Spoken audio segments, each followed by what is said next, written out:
അവിടെ പൊതുദർശനത്തിന് എത്തുമ്പോൾ ആളുകൾക്ക് എങ്ങനെ നിയന്ത്രിക്കണം എന്നറിയാൻ പറ്റാത്ത സാഹചര്യം കൂടി.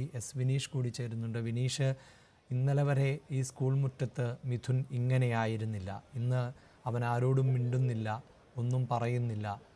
എത്തുന്നവർക്കും കാണാനെത്തുന്നവർക്കും കൂട്ടുകാർക്കും ഒന്നും പറയാനില്ലാത്ത നിമിഷത്തിലൂടെയാണല്ലോ ആ സ്കൂൾ കടന്നു പോകുന്നത്. എന്താണ് അവിടുത്തെ സാഹചര്യം?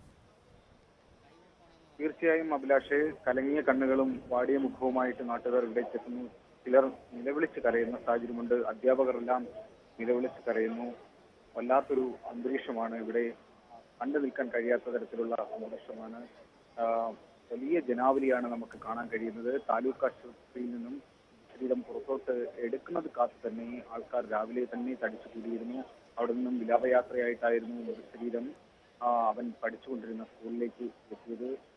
ഇവിടെ വന്ന വഴിക്ക് തന്നെ നമുക്ക് കാണാൻ കഴിയുന്നുണ്ടായിരുന്നു.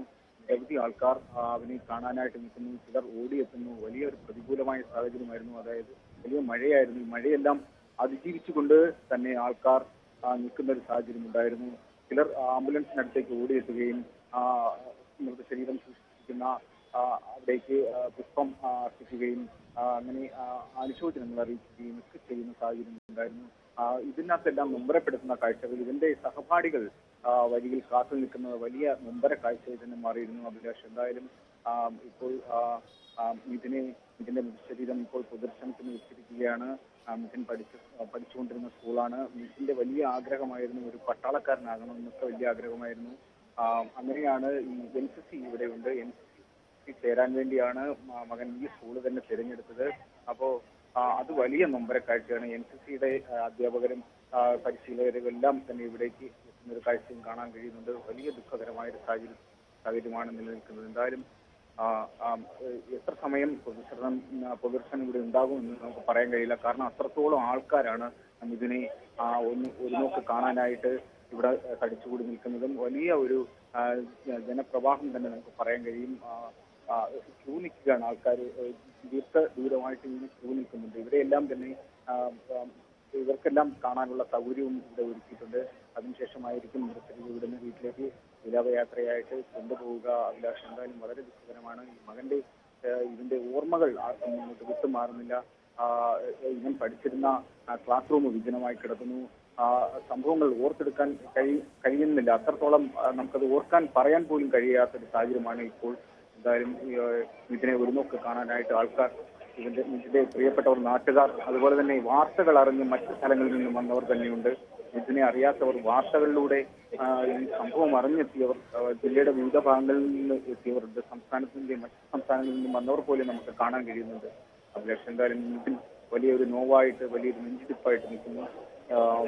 മകനെ ഒരു നോക്ക് കാണാനായിട്ട് ആൾക്കാരെത്തുന്നു. എന്തായാലും അഭിലാഷ് നേരത്തെ സൂചിപ്പിച്ചതുപോലെ എല്ലാവരും ആത്മസമീപനം പാലിച്ചാണ് ഒരു നോക്ക് ഇതിനെ കണ്ട് അന്തിമോപചാരം അർപ്പിച്ച് മടങ്ങുന്നത് കാണുന്നു. പക്ഷെ ആരും നിയന്ത്രിക്കുന്നില്ല. പോലീസുകാർക്കൊന്നും വലിയ രീതിയിൽ നിയന്ത്രിക്കേണ്ടി വരുന്നില്ല. കാരണം അത്രത്തോളം ദുഃഖകരമായ ഒരു സാഹചര്യമാണ് ഉള്ളത് അഭിലാഷ്. സ്കൂളിൽ പൊതുദർശനം തുടരുകയാണ്. ഇപ്പോഴും നിരവധി ആളുകൾ സ്കൂളിലേക്ക് എത്തിക്കൊണ്ടിരിക്കുന്നു. മിഥുനെ നേരിട്ട് അറിയാവുന്നവർ, മിഥുനോടൊപ്പം പഠിച്ചിരുന്നവർ, മിഥുൻ്റെ സ്കൂളിലെ മറ്റ് വിദ്യാർത്ഥികൾ, അധ്യാപകർ, അനധ്യാപകർ, ഇവർക്ക് പുറമെ മിഥുൻ്റെ നാട്ടുകാർ, ബന്ധുക്കൾ, ഉറ്റവർ, ഉടയവർ, അവർ പലരും ഈ സ്കൂളിലേക്ക് ഇപ്പോഴും എത്തിക്കൊണ്ടേയിരിക്കുന്നുണ്ട്. ഒപ്പം മിഥുനെ നേരിട്ട് പരിചയമില്ലാത്ത ആളുകളും ഒക്കെ എത്തിക്കൊണ്ടേ ഇരിക്കുന്നു. ഇപ്പോൾ പൊതുദർശനം തുടരുകയാണ്. നൂറുകണക്കിന് ആളുകൾ ആണ് അന്ത്യോപചാരം അർപ്പിക്കാൻ എത്തുന്നത്.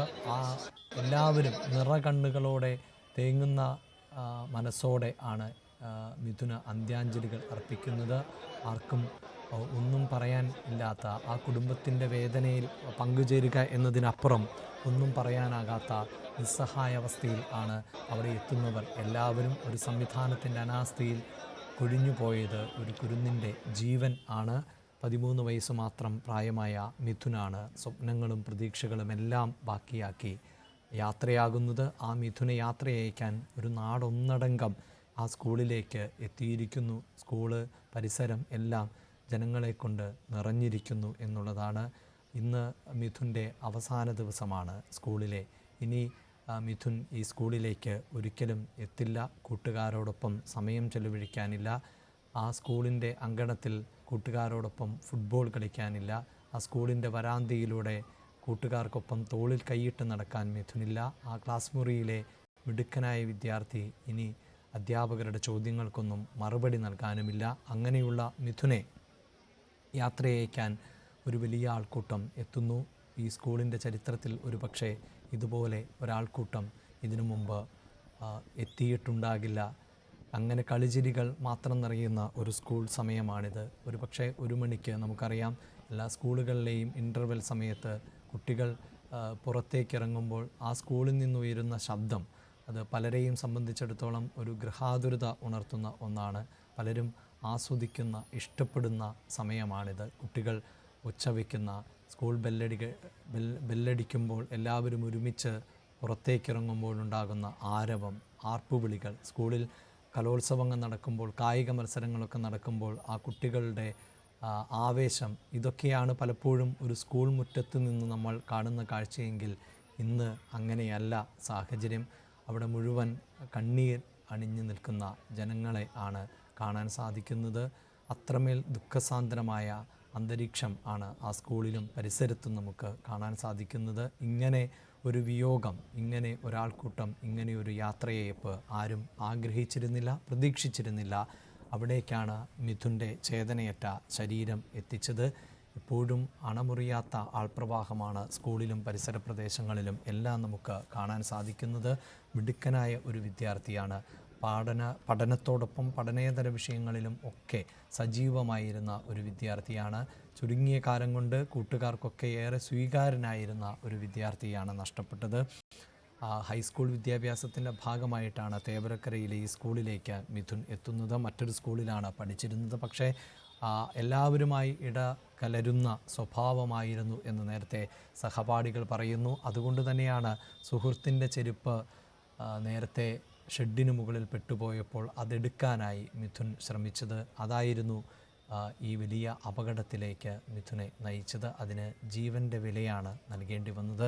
സുഹൃത്തുക്കൾ കയറരുത് എന്ന് പറഞ്ഞപ്പോഴും ഇങ്ങനെയൊരു അപകടത്തെക്കുറിച്ച് അവൻ ഒരിക്കലും പ്രതീക്ഷിച്ചിട്ടുണ്ടാകില്ല.